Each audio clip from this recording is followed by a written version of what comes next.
Il suffit tout simplement de savoir respecter les règles. Oui. Or, bien souvent, les gens qui ne les respectent pas, après, viennent de pleurer en disant c'est le gendarme Oui. qui m'a sanctionné. Non, c'est parce qu'il ne fallait pas brûler le feu rouge. Nous avons le plaisir d'être en ligne après ce témoignage particulièrement émouvant de Danny, donc un juif australien francophone qui nous a particulièrement ému, donc en nous racontant son dimanche sur la plage de Bandé avec les tirs qu'il a essuyés, lui et sa famille. Heureusement, il a été protégé et toute sa famille est indemne. Et bien après cela, nous sommes en ligne avec maître Philippe Koskas, sans transition, on va dire. Philippe, bonjour, Boker Tov. Boker Tov, Daniel, et bonjour à tous nos auditeurs. Alors merci d'être avec nous ce matin. On a besoin de revenir un peu sur l'actualité israélienne après avoir focalisé ces 2 derniers jours sur l'attentat de Sydney. On voudrait avoir votre appréciation sur la décision de la Cour suprême prise à l'unanimité de 7 juges, c'est-à-dire on va dire un aéropage assez important, qui a décidé, la Cour suprême, de ne pas valider le limogeage par le gouvernement de la conseillère juridique du gouvernement, Galit Barav-Miara. Pourquoi est-ce que, d'une certaine manière, ce n'est pas un peu surprenant, là encore une fois, une implication du pouvoir juridique sur des décisions du pouvoir exécutif ? Oui, non, je crois que la question qu'il faudrait reformuler est un petit peu différente. Ils n'ont pas empêché le limogeage de la conseillère juridique du gouvernement.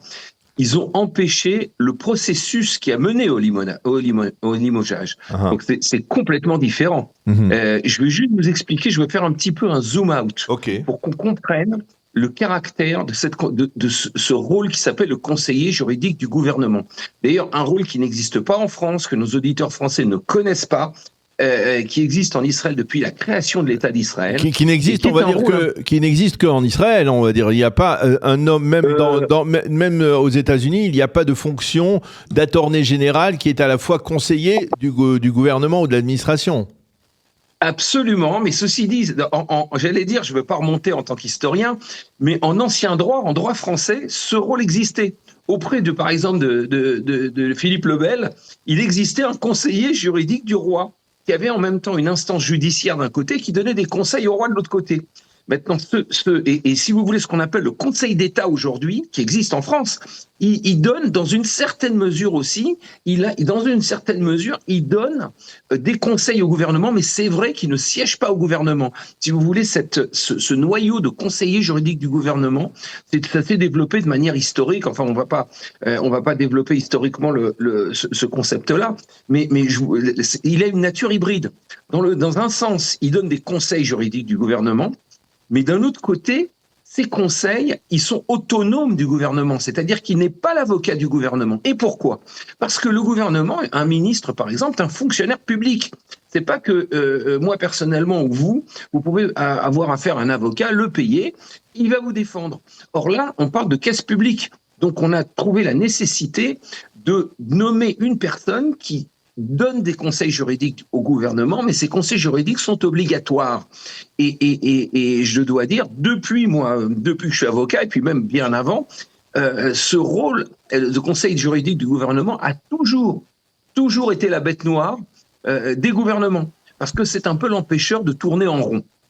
Donc, si vous voulez, je vous donne un petit peu le contexte historique qui est fondamental pour comprendre un petit peu comment on arrive à limoger un conseiller juridique du gouvernement. Alors, c'est ça, parce qu'on a le sentiment juste de Philippe que c'est quasiment impossible pour un gouvernement de limoger un conseiller juridique du gouvernement, et que dans le cas précis, c'est une situation très, très complexe, puisque, en fait, elle a été nommée, Galit Barav-Miara, par le gouvernement Lapid-Bennett.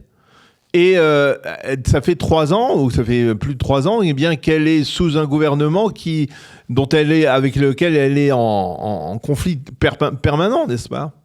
Oui, mais écoutez, Daniel, ce qu'il a nommé, c'est pas très important. On peut voir l'ancien conseiller juridique du gouvernement et avait été nommé par Binyamin Netanyahou, et c'est lui qui a déposé les inculpations contre Binyamin Netanyahou.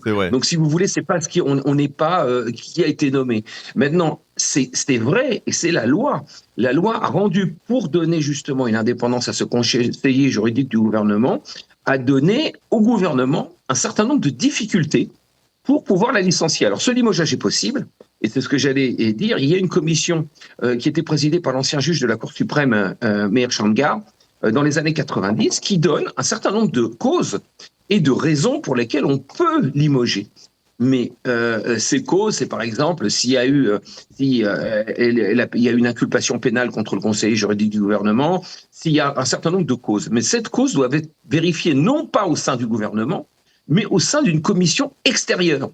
Et cette commission extérieure, aujourd'hui, c'est ce qu'on appelait la commission Grounis, ou qui a d'ailleurs une composition manquante, il manque une personne. Le gouvernement a tenté de la remettre en vigueur, mais qui est composée, en fait, cette commission, elle est composée d'anciens ministres de la Justice d'une part et d'anciens conseillers juridiques du gouvernement d'autre part. Oui. Et à ce moment-là, le gouvernement qui viendrait avec un dossier étayé, en disant, voilà, moi, je n'ai pas confiance dans cette conseiller juridique du gouvernement. Mais attention, c'est pas un slogan. On vient avec des preuves, évidemment, comme dans le monde du droit, en montrant que cette conseiller juridique du gouvernement, on ne peut pas travailler avec elle. En prouvant ça, la commission Grounis aurait pu valider ce limogeage. Or, c'est pas ce qui a été fait. Voyant que le gouvernement n'avait pas la majorité au sein de cette commission, alors ils ont décidé, en 4 jours, c'est-à-dire 2 jours ouvrables, de créer une autre commission, une commission ministérielle. Alors, une commission évidemment ministérielle, dite une commission politique. Donc, on voit bien que là, ce qui est en train de se passer, c'est justement exactement l'inverse de votre question au début, c'est-à-dire que c'est l'ingérence du politique dans le processus judiciaire. Et la commission politique qui a été créée en 4 jours, donc je vous dis, y compris un vendredi et samedi, a été créée par une commission ministérielle qui n'a auditionné personne. Il y avait d'ailleurs, lorsqu'ils ont décidé cette commission de ministres, il n'y avait pas d'autre alternative qui avait été soumise au gouvernement. Et cette commission, évidemment, avec grande surprise, on était tous surpris, en quelques minutes, a décidé le limogeage de la conseillère juridique du gouvernement. Donc, si vous voulez, c'est le processus lui-même qui a été sanctionné. Okay. Et c'est la raison pour laquelle vous étiez surpris du fait que 7 juges, y compris les juges les plus conservateurs, parce que dans ces juges-là, on les connaît, hein, il y a le juge Solberg et il y a le juge Mintz, qui sont considérés comme des juges conservateurs, qui ont été nommés également par des gouvernements de droite. Donc, si vous voulez, se sont opposés non pas à ce limogeage, mais au processus de ce limogeage qui va à l'encontre totale du droit administratif israélien. Alors concrètement, si le gouvernement veut à nouveau essayer de limoger la conseillère juridique du gouvernement, il doit revenir à la commission Grounis, c'est cela ? Absolument. D'abord, premièrement, écoutez, on a presque un précédent. C'est pas vraiment un précédent parce que nous autres juristes, quand on appelle un précédent, c'est un précédent judiciaire. Mais écoutez ce qui s'est passé avec David Zini, la nomination du Shin Bet. Lorsqu'il y a eu une nomination qui avait été faite aussi un peu comme ça, à la va-vite, n'importe comment. Alors, la Cour suprême, en fait, est là pour sanctionner les processus. Et elle est là pour viser les processus. Elle ne voit vraiment pas tellement sur le fond, mais elle voit surtout sur la forme. Donc, évidemment, ils doivent recomposer la commission Grounis.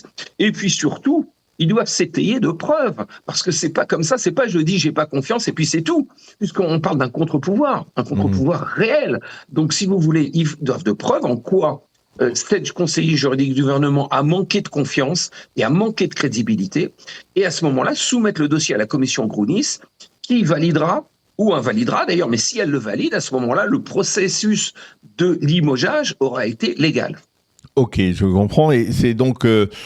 c'est pas fini et c'est même, ça semble même être insurmontable parce que la commission Grounis, pour l'instant, comme vous le disiez, elle n'est pas majoritairement favorable, on va dire, au gouvernement, et il y a des membres de la commission qui ne figurent plus et visiblement le gouvernement a du mal à nommer des membres de cette commission qui vont dans son sens. Donc tout cela signifie que Madame Galit Bar-Miara ira probablement au bout de sa mission. Probablement, on ne sait pas, puis en plus il y a des élections, mais c'est les principes de démocratie, Daniel, c'est-à-dire qu'en démocratie, on ne fait pas ce qu'on veut. C'est-à-dire que c'est pas parce qu'on est élu qu'on a un mandat de faire ce qu'on veut. On fait ce qu'on veut en fonction des règles. Oui, mais c'est vrai, Philippe, dans l'absolu, mais on peut aussi, d'une certaine manière, émettre des remarques ou même des critiques sur le fait que, le gouvernement a hérité d'une conseillère juridique du gouvernement qui lui est hostile depuis le début, alors qu'elle était totalement passive dans le gouvernement Bennett-Lapid, et qu'il ne puisse pas s'en débarrasser. C'est quand même assez stupéfiant. C'est-à-dire, il ne peut pas utiliser ses services. Il ne peut pas utiliser ses services. Il ne peut pas. Il est même. Et c'est une conseillère qui elle-même parfois se voit critiquée par la Cour suprême. Donc tout ça, c'est problématique quand même. Écoutez, Daniel, il n'y a pas de précédent en Israël où un gouvernement a géré avec un conseil juridique du gouvernement qu'il a nommé. Vous savez bien que les gouvernements en Israël sont élus pour 4 ans. La conseillère aussi, c'est-à-dire on hérite toujours un conseiller qui a été nommé par quelqu'un d'autre. Donc ça, c'est pas. Et je peux vous dire qu'à l'époque, lorsque j'étais conseiller juridique à la Knesset, les politiciens, mais haïssaient les conseillers juridiques du gouvernement. C'est l'empêcheur de tourner en rond. Oui. Mais c'est leur rôle. Bon. C'est comme si on critique la presse, de critiquer. Oui. Vous comprenez ce que je veux dire? On critique même l'essence de votre rôle. C'est d'avoir un œil critique sur ce qui se passe dans l'aspect politique. Donc c'est évident que les conseillers juridiques du gouvernement, je vous dis, peu importe qui les a nommés, parce que ils ne sont pas nommés a priori sur des critères politiques.